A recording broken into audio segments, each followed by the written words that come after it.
Hello guys welcome back to my YouTube channel. म चाहिँ ललित भट्ट हैन, तपाईहरुको साथमा आज चाहिँ हामी आएको छु झुलुङ्गे पुल। हाम्रो चाहिँ यो बेलडाँडी भन्ने ठाउँ झुलुङ्गे पुल। हाम्रो चाहिँ यता झुलुङ्गे पुललाई डेकोरेसन गरेको छु। यताको चाहिँ अब माग आएको छ, यता पनि भाइरल गर्नु पर्यो पुललाई भनेर। सबभन्दा पुरानो पुल रहेछ यो बेलडाँडीको झुलुङ्गे पुल। कुन खोला भन्ने ठाउँ हो। यहाँनिर चाहिँ पक्की पुल भयो। यो पक्की पुल चाहिँ नयाँ बनेको। झुलुङ्गे पुल चाहिँ सबभन्दा पहिलेदेखिको नै थियो, किनकि हाम्रो हिँड्ने पैदल मार्ग भनेको यही थियो।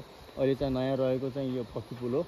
यता चाहिँ अब हामीले चाहिँ अब आज चाहिँ लुन्दरहरू लगाइरहेको छौँ, यता लगाइसकेको छौँ। अब थोरै लगाएको छ, अब बाँकी चाहिँ भोलि पर्सि नै लगाउने छौँ है। हेर्न सक्नुहुन्छ सबैजनाले। सबैजना आइदिनु होला बेलडाँडीको झुलुङ्गे पुलमा। म चाहिँ गोदावरी आएको, भाइहरू चाहिँ यहीँको हुन् हैन। यतातिर कोही यता झलारीको, कोही यतातिर। उहाँले पनि धेरै धेरै सहयोग गर्नुभएको छ। धेरै धेरै धन्यवाद छ मनैदेखि, हृदयदेखि सबैलाई धेरै धेरै धन्यवाद भन्न चाहन्छु। अब हाम्रो चाहिँ यतातिर आज भइसक्यो। अब लुन्दरहरू फेरि लगाउने छु। यो चाहिँ अहिले कमै हो हैन। यहाँको लागि एकदम एकदम एकदम सबैजनाले सपोर्ट गरेर लाइक एन्ड सब्सक्राइब गरिदिनु होला। सबैजनाले भिडियो हेर्न नछोड्नु होला।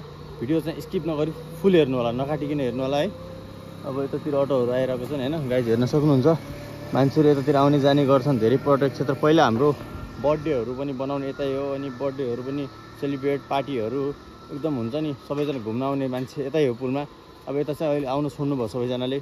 माया नमान्नु होला, त्यसरी सबैजना आइदिनु होला है। म यति नै भन्न चाहन्छु। अनि हाम्रो भाइहरू चाहिँ अगाडि हुनुहुन्छ सबैजना।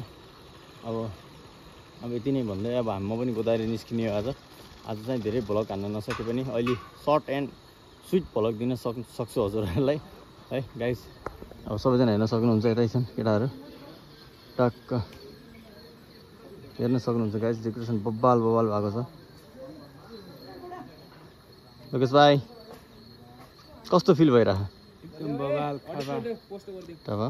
हरिश भाइ के व्हाट्सअप गाइज, आज के भन्न हामीहरूले बेलडाँडीको पुललाई चाहिँ सजाउने काम भनौँ न 90% जति भइसक्यो। अब यदि तपाईँहरू फोटो खिच्न चाहनुहुन्छ भने टक्क मलाई अनि उता केबी साथीलाई, हाम्रो दाइलाई सम्झिनु होला हैन। अनि के भनौँ अरू त्यस्तै हो। सबैजना माया गरिदिनु होला। हाम्रो ठाउँमा चाहिँ हैन, सुगाफाटा वडा नम्बर 8 मा हैन।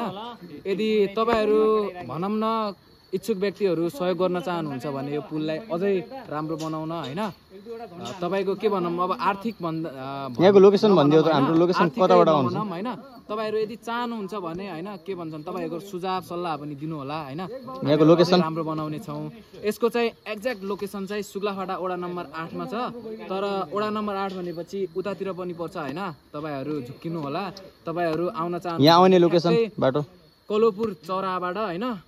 अब कसैले अमरपुर भन्छ, कलोपुर भनौँ हैन। खासमा चाहिँ झलारीबाट सिधै 2 किलोमिटर पर्छ कलोपुर, अनि हाइवेमै हो। त्यहाँबाट सिधै भित्र आउँदाखेरि 3 किलोमिटर मात्रै छ माथि। तपाईहरु ट्याक्क आउन सक्नुहुन्छ अनि सम्झिनु होला। अटोवालालाई भन्नु होला। ल भाइहरु यता फोटो खिचिरहेको छन्। क्यामेरामा अहिले स्टार्टिङ भइसकेको छ है। Please man. ल गाइस आजलाई यति नै भनेर हामी समाप्त हुन चाहन्छु है गाइस। फोटो खिचिरहेको छन् टक्क पाराले क्यामेराम्यान हाम्रो भाइ।